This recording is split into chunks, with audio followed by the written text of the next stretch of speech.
Welcome to the Conscious Living Podcast, conversations to educate, empower, and enlighten our world. An uplifting and inspiring series of conversations and talks with your host, Jackie Woodside. We are educating minds, empowering lives, and enlightening souls to create a world where love prevails. In this engaging podcast, we deliver exciting, positive, transformative talks and teachings designed to elevate your life. Now, let's join our host, Jackie Woodside, for this week's session. Hello, and welcome again to the Conscious Living Podcast. I'm Jackie Woodside, the founder and your host of this hour together. I am so grateful that you are here thinking about your life, thinking about what does it take really to dive in and live life more consciously. I appreciate the people in this life that are really wanting to have a real meaningful, rich experience of life. Those that are here singing their song and not just riding the rides of the circus that this life can be. So thank you for tuning in. Pretty much every week, sometimes I do my own talks on my podcast, but pretty much every week I bring to you really interesting, successful, thoughtful thought leaders, coaches, entrepreneurs to talk about this notion of living life consciously. And at the very heart of conscious living lies this question: are you happy? Are you happy with yourself? Are you happy with what you see in the world? Are you happy with how you respond to things that you cannot control? It's a central question to the human experience. And today I'm just so excited and honored to bring someone to the Conscious Living Podcast who is an expert about this topic of human happiness. Dr. Manoj Krishna is trained as a doctor in India before he moved to the UK to pursue a career as a spinal surgeon. But he left that career after 25 years and wrote a book called Understanding Me, Understanding You, an inquiry into being human. Ugh, my kind of guy for sure. He wrote a follow-up book called Stress Free, and he started a project called HappierMe. He's launched an app called the HappierMe app that helps people expand their self-awareness, their understanding of self, and their emotional intelligence. Dr. Krishna, thank you so much for being here on the Conscious Living Podcast. What else would you like to say about yourself so our listeners can get to know you a bit? Jackie, that's such a warm and generous introduction. Thank you so much. I would say that I don't regard myself as an expert. I think each human being is an expert on being human. Yeah. And my mission in life is to empower each person to be their own teacher, to be the expert on their own life. See? I just think it's so important that each person feels empowered to find that light for themselves in themselves. Yes, there could be many people who will say, okay, think of myself as a tour guide, that's the Statue of Liberty kind of thing. But it's only true if you see it yourself. When you say to find that light inside of them, what do you actually mean by that? Okay, I think it's a feeling of peace. It's a feeling of clarity, of knowing who you are, your place in the world. Having that living inner intelligence that responds appropriately to all the challenges that come, to live a life of joy. Yeah. Taking joy from the simple things, being grateful to be alive, and realizing life is only in the moment. The moment after hasn't arrived, the moment before is gone. And what can we do to bring our energy to be present in our own life and make the most of it? Manoj, I love what you're saying. And I agree with what you're saying. And yet, we're living in a time where there's an epidemic in loneliness in the UK and the US. I read an article this week on an online news news app, I'm not sure which one it was, about I think it was a 16-year-old boy who committed suicide over difficulty he was having in his romantic relationship with an AI bot. I just read another article about the rise of young men in particular who are gravitating toward their romantic connections, being on these now various, multi-billion-dollar platforms that are romantic or even just companionship apps, bots, to fill this void. And of course, I don't need to tell you the epidemic rise of suicide, overdose. So, you're saying each person is their own expert. And yet, we're looking at being in a time of rapid evolution of our culture, And in some ways, I think we haven't even seen the beginning of it yet, the way that AI and all of its permutations is expanding. So, so I had so many questions inside of what you said.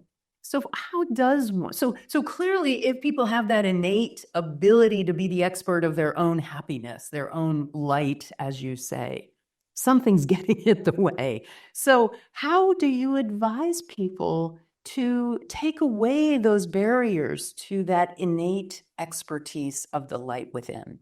Okay. All right, let's begin. So very simply, it begins, let's give an example. Actually, an example is the best way to illustrate what we're talking about. Okay. Say you're in a traffic jam. Okay.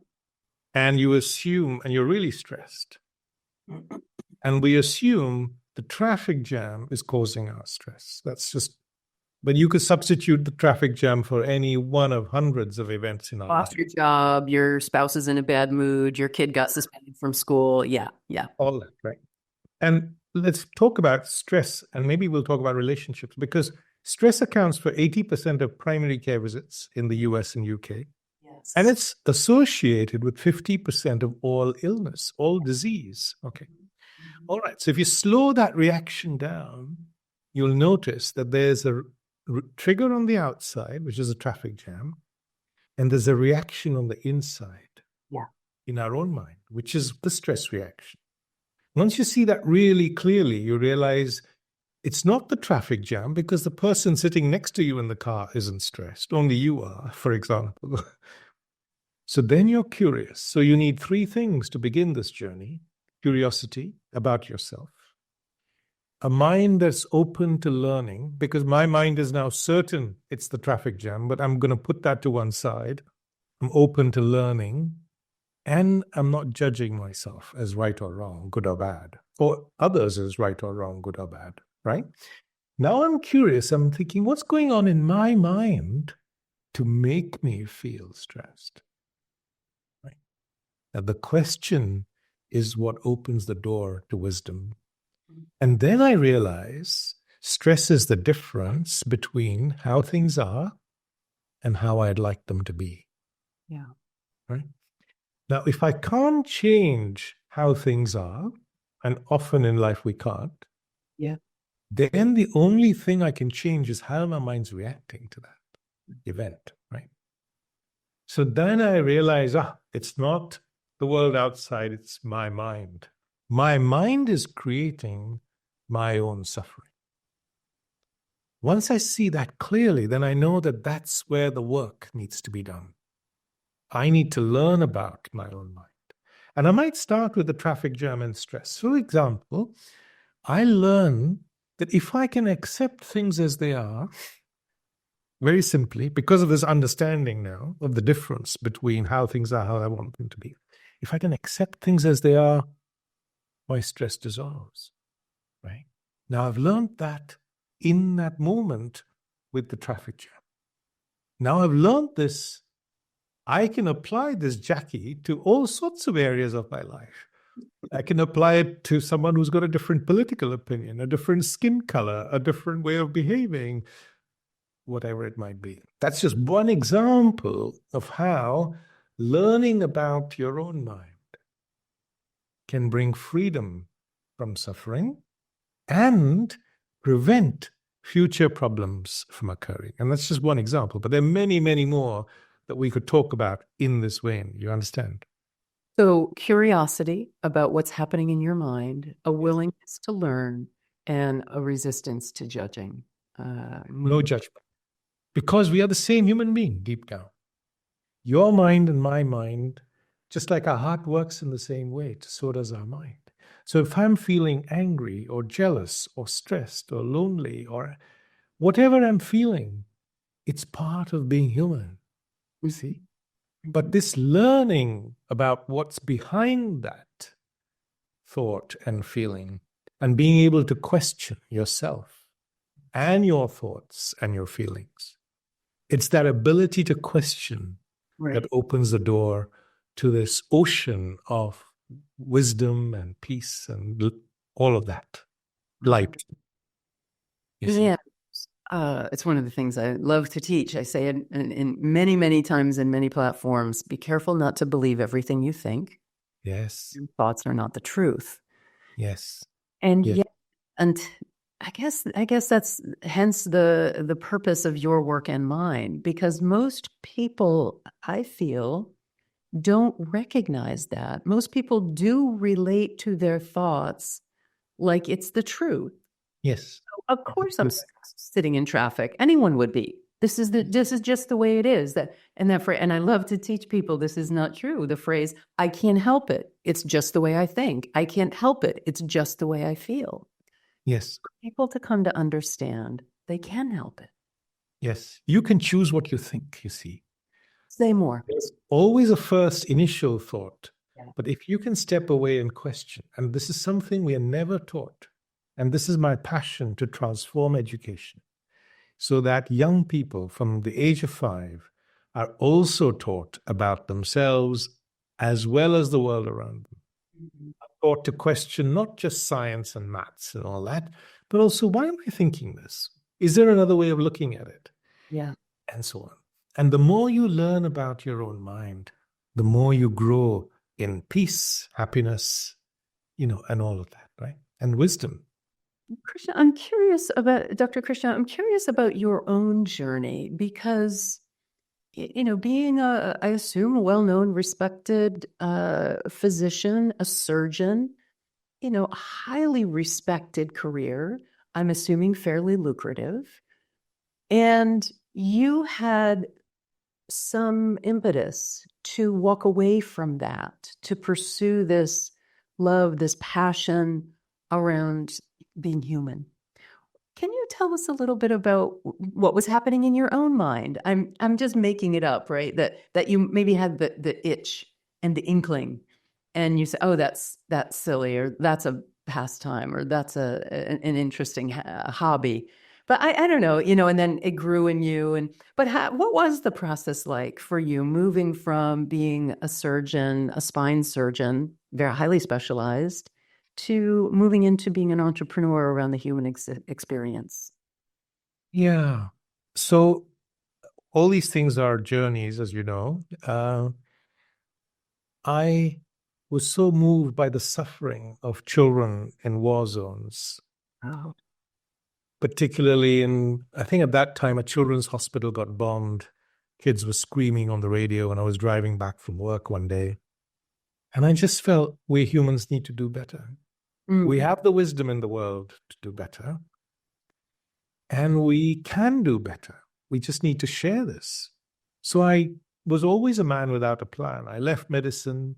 I started working with little children, thinking if we could bring this understanding to them, and they already had an answer. So when you talk to a room full of adults and you say, how can we end war? They have no answer. They say it's inevitable. In the last century, we humans killed 200 million of our own, right? You talk to 10-year-old kids, they have an answer. And they say to realize we're the same ice cream, just different flavors. Oh, wow. See the beauty in that?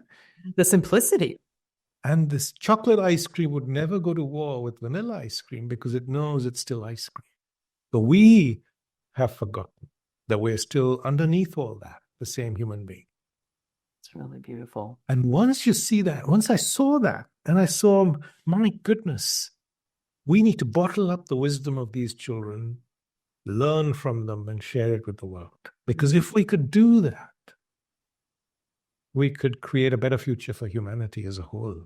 Wow. And that's my passion, see. Because I really see really clearly that if we can scale this wisdom or inner intelligence, whatever word you want to call it, to every human being. And it's very simple. It's like learning to walk or swim. Yeah. Not only can we change our own lives, but the future of the world. 100%. I'm so aligned with that. You mentioned earlier maybe we would get a touch on relationships, and I'm curious about that because it is something that causes, that people experience as being the cause of a lot of their stress and difficulty. Absolutely, absolutely. It's such a strange thing, don't you think, that when two people get married and they say, I do, or whatever language whatever you say, right?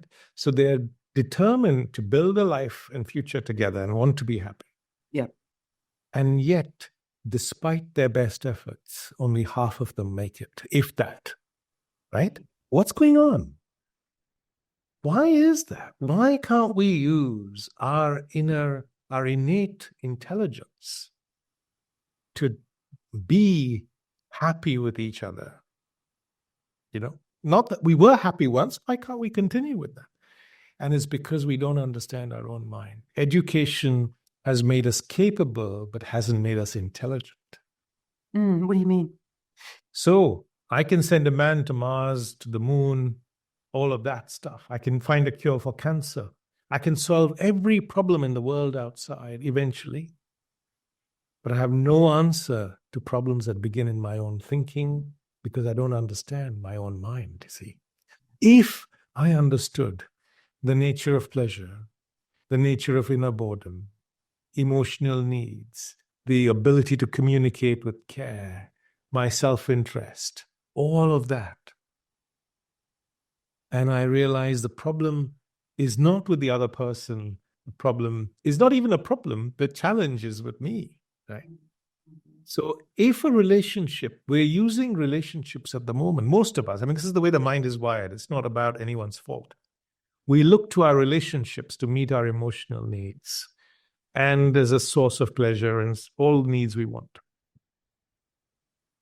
But we are missing a real opportunity because relationships are a place for learning. They're an opportunity for us all to learn about ourselves because it's in that reaction and interaction that we can learn about our own mind. And if we can do that, then we can really have rich relationships. So you mentioned loneliness, and the problem of loneliness isn't just that there are no people in our lives, right? 30% of the people who are married feel lonely, by the way. Oh, wow. Yeah. So the problem is a lack of connection. Right. It begins with ourselves, our lack of ease and peace with ourselves because we want to be somebody else. We're not. We don't accept ourselves as we are. And then with each other, we don't explore depth of communication, depth of connection. So I gave this talk in this university, and this boy told me, I don't know how to do that. Nobody's ever taught me how to have relationships with depth. See? And again, all of that learning is there if you just want to, if you're interested. This is what we're trying to do with HappierMe, give people a toolkit to do that learning and go on that journey of learning for themselves. So I'll give you a simple example. We have a need to be listened to, but not the same need to listen. Right? Just imagine that. In a relationship, once I wake up to that and I realize that's not going to help this relationship flourish, I better become a better listener. Then I find out what gets in the way. Or I might learn that kindness is the glue that holds relationships together. And that kindness which I offer another person actually in the end serves me because that relationship is going to nourish me. Do you understand? And so on. So there's so many things we can learn.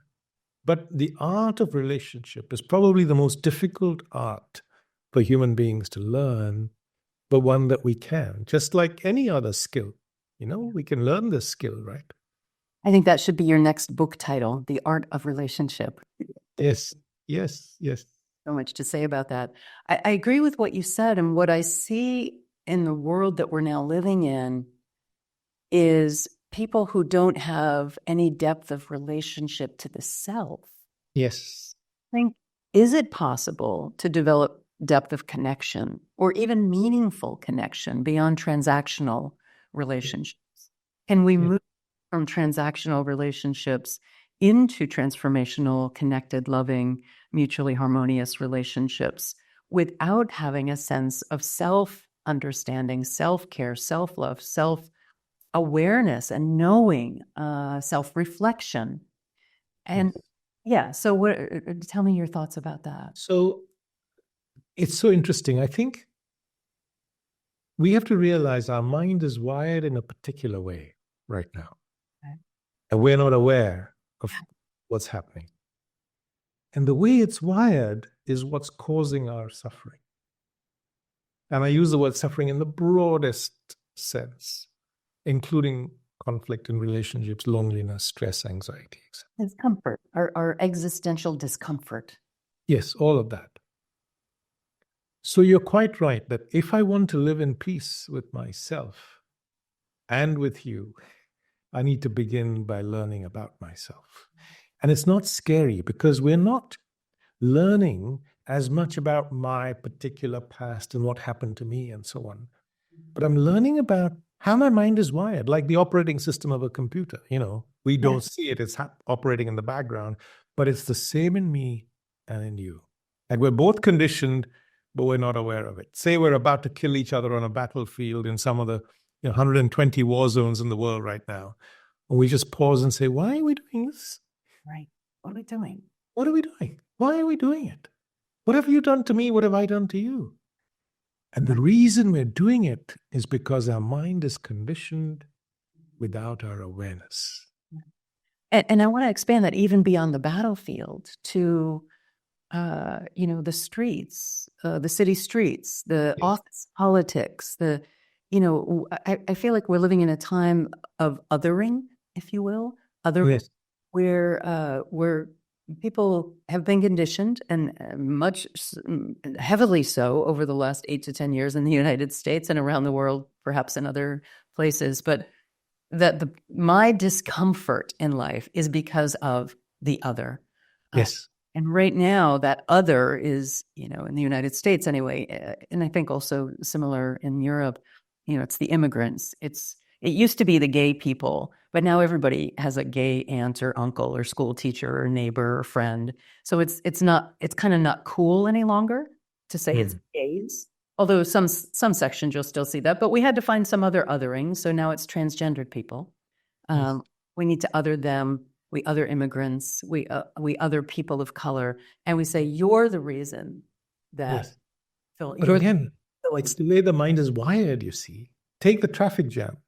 My mind automatically assumes how I'm feeling is linked to the outside. It doesn't see my suffering is created from the inside. Yes. I've got this really interesting, wonderful story. This woman divorced her husband because she said she was really unhappy with him for 20 years. Finally found the courage to leave him. But then she realized in the next 12 months, she was unhappy with herself.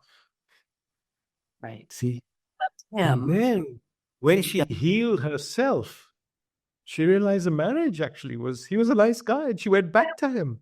Went okay, yeah. That's a great story. I was a psychotherapist, and in psychotherapy, we had kind of a tongue-in-cheek joke amongst ourselves that people were always looking for the geographical cure.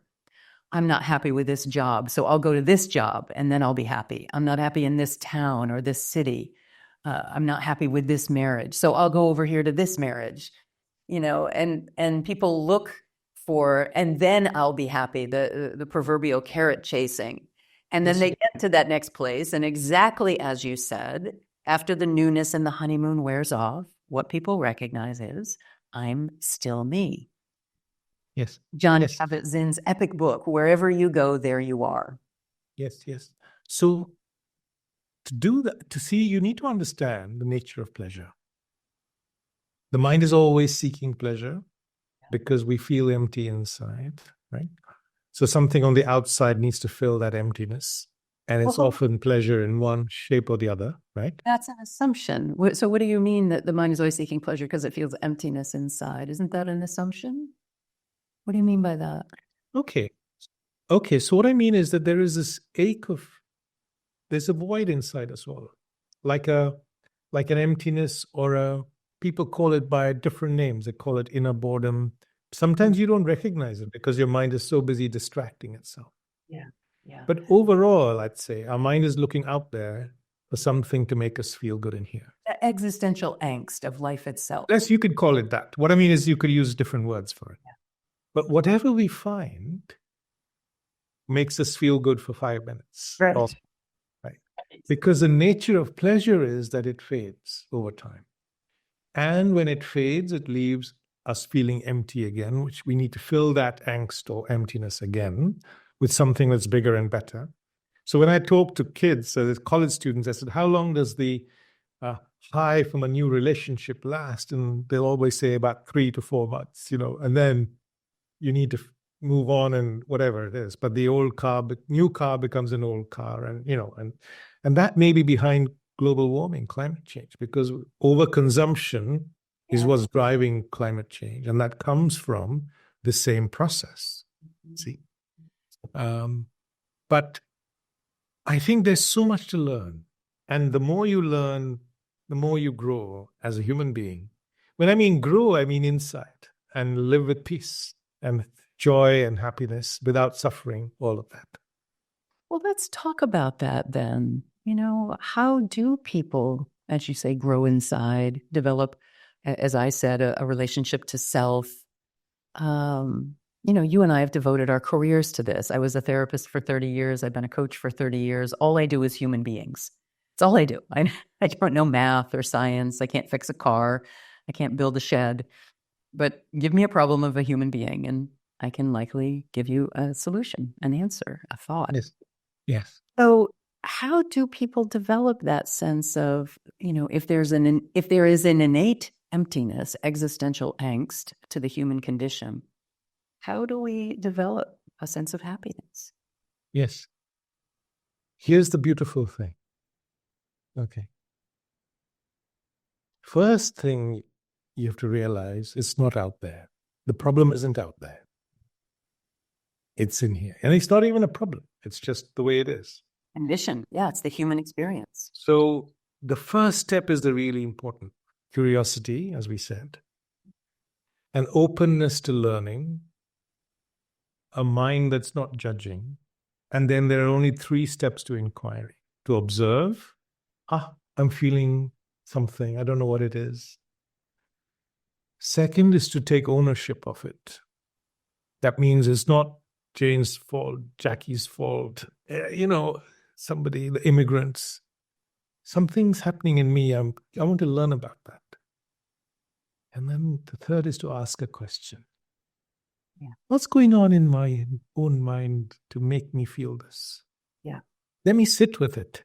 Let me see, what can I learn? See. Love it. It's about learning, not a book, but from actually sitting with it. And a 10-year-old girl told me, I said, what's the answer to inner boredom? You could use the word angst, whatever word you want for that. And she said, if I stay with it, it goes away. Wow. So that's the answer. It is the answer to any emotion. If you allow yourself to feel it, it will pass. So wherever the mind pays attention, it quietens down. Oh, so. So the angst comes from the sense of separation between me and you, the I versus the non-I, see, the duality. But in order to engage in these steps that you're talking about, and I agree with you, it requires a non-fixed mindset. People have to be willing and able to say, the way I've been seeing this either isn't correct, which most people are wont to say, but at least isn't helpful. That's where I try to go. Like, how's it going for you? That's one of my favorite coaching phrases, hearing about the lamenting and this is how I see it. And I just say, how's it going for you? Oh, what do you mean? Well, narrating it that way, creating that narrative, creating that story. How is that going for you? Well, I'm miserable. Got it. Who's doing that? I am. Right. So the ability to almost debunk the inner narrative, or at the very least say, well, maybe that's not the only way. Maybe that's not the best way. Maybe that's not true, the way that I've been creating that narrative. It requires a certain amount of, I don't know, inner flexibility to, I guess that's what you're saying with curiosity. Yes. I think it also requires a mind that's calm. So in the HappierMe app, we've got a 5-step program. And the first step is develop a calm mind. So there's breathing, EFT tapping, meditation, nature, journaling. Just sit down and write whatever's going on in your mind for 15 minutes, your mind will quieten. Yeah. Pay attention to a tree or a leaf or a bird flying. Wherever you pay attention, the mind quietens. And then begin very simply. Ask a question, look, learn, And it's so beautiful and so simple because I work with 10-year-old children. They get it in a heartbeat.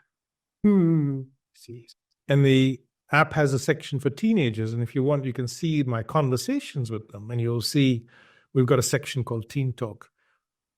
So it's the question that opens the door. And what will prompt people to begin that journey? I think it's suffering. Nobody wants to suffer. Right. Yeah. And you've been around the block. You've done the tablets. You've done the talking. You've been around, seen people, and all of that. The mind is the same. So if you really want an answer, and it's so simple, like learning to swim, but you can't learn to swim by reading a book about it. Right. Standing on the sidelines watching other people. Right. Or going to an expert who will tell you, okay, you have to get in the water. You have to start doing the work. 100%. And if you're ready for that, then yes, there are many sources of, tools. Mm-hmm. HappierMe is one of them. But there's one more thing. Information doesn't bring transformation. Oh, I say that all the time. I say the exact same sentence. Right. Information does not create transformation. Knowledge doesn't create change. It is knowledge applied that can change your life. I say that all the time. It's so funny to hear back to me. So we have... So inside HappierMe, we've created an online journal with guided questions. Nice. So when you are going through the app, you are faced with these questions on a regular basis. They're not threatening, but they're pushing you to actually notice. Like, how is your conditioning impacting your stress? I want my wife to stack the dishwasher this way, as an example. Some people get really serious about it, by the way. No, of course. It is. Where does that come from? See, where does that come from? Why do I want that? You see? And then, of course, that learning begins. So when you look and learn about your own mind, that's when the change occurs. That's when the magic starts to happen. Well, and as you say, the magic starts to happen. Don't you think it's also that's the path to world peace? Yes. The ending of wars. I mean, how can you honestly look at your own mind, recognize that everyone really is having the same experience as a human being, and then want to go to war, want to bring harm? Yes. To kill someone's son or daughter. Yes. Children, again, they're so beautiful. They say the bully, and actually the bully could be, a leader, could be whatever. The bully is also suffering. Mhm. Take that suffering out on others, they feel better. Yeah. So we have to find a way of healing the suffering of humanity.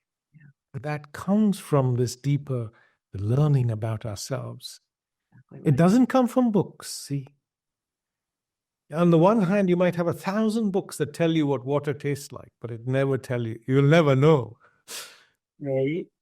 See, unless you've done the work of looking, learning, growing as a person, then you drink that water directly. Yeah. Then you know you're the same human being as everyone. Then from that comes compassion, love. And then you can't keep it to yourself. And I think that's what's happened to me, because I just thought everyone thought I'm mad. I gave up a lucrative career to do something that doesn't pay anything and all of that. Exactly. I asked that question earlier, and that part of you must have been, what were you thinking? Or at least those around you saying that. But I think you feel compelled because you feel, oh my goodness, how can you keep this to yourself? Yeah. This is something here that could end suffering or ease so much suffering in the world. Yeah. And it's only one thing. You don't need a different fire extinguisher for stress, another one for anxiety, another one for relationships, another one for addiction. It's one thing. One thing. Right. It's one thing.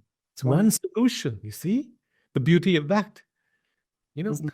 Calm your mind down and then go on a journey of learning about it. And the journey itself brings peace, love, freedom, joy, all of that, Consciousness. It's so beautiful. It is so beautiful. I love the way that you talk about it, Manoj, and I love your passion around it. And I'm happier today knowing that you are in the world doing this work. And I'm so grateful that you've come here to be with me and my audience at the Conscious Living Podcast. Tell people where they can find the app, the HappierMe app. So there's a website. It's called HappierMe.app. Simple. You can download HappierMe from all the stores. Okay. You can follow us on social media. And come and join this community. I never think of it as my anything because it's all for all humanity. Do you understand? Yeah. It's so good. It's not my anything. It's as old as the hills. All we're doing is trying to bring it. Right. Who owns the moon? Who owns the moon? Can I say I own the moon? Yeah. I didn't invent the moon. I'm just looking at the moon. Right. And I'm telling you what it's saying. But if you look, you can see that. You can see as well. Then we can share what we learn. You see the beauty of that. So beautiful. So much suffering in the world. And we humans, humanity doesn't have long. If you think of the problems we're facing. 100 years, maybe. Yeah. What are we doing for the next generation? So I say to everybody, you have people you love in the world, whether it could be children, families, whatever. What are you doing for them? What are you doing to help make the world a better place for them? For generations. Yeah. You say you love people, but maybe all you're doing is loving yourself. Don't kid yourself. If you really love people, then you try in whatever way you could. It doesn't have to be, you don't have to have money for it. Whatever way you could. Through kindness, through planting a tree, and this is another way. Through learning about yourself and living in peace with yourself and others. And slowly, peace is going to break out in the world. And there is enough for us, right? There's enough for every human being. We don't have to go to war about all this stuff. Yeah. Exactly right. That whole mindset, needs to shift. Yeah. And it's the ordinary human being, you and I, who are going to make that change. It's not the leaders, it's not the politicians, because they are trapped in their own mindset and systems of, competition and all of that stuff. But it's ordinary human beings, as Margaret Mead said, who can change the world, right? Anytime any one of us grows in consciousness to be more peaceful, more calm, happier, and more loving, all of humanity changes. Yes. So thank you for your commitment to that. One more thought that you want to wrap up with? No, I'd say begin your own journey. Yeah. whoever's listening, you have that light in yourself. Have a look at what we've done. It's trying to create a toolkit for you to find that light in yourself. And if this resonates, share it with somebody. Because if we can bring this to education, so HappierMe has a section for adults and one for teenagers. Our aim is to bring this into schools. If you're an educator, please reach out for a conversation. Let's see what we can do together, So wonderful. Thank you so much for being here with us. I'm seeing lots and lots of people go to your app and expanding the message and the calm and the peace and the self-love of the Happier Me movement. I'm so grateful that you've been here with us today, Manoj. Thank you so much. Jackie, it's my pleasure. Thank you so much.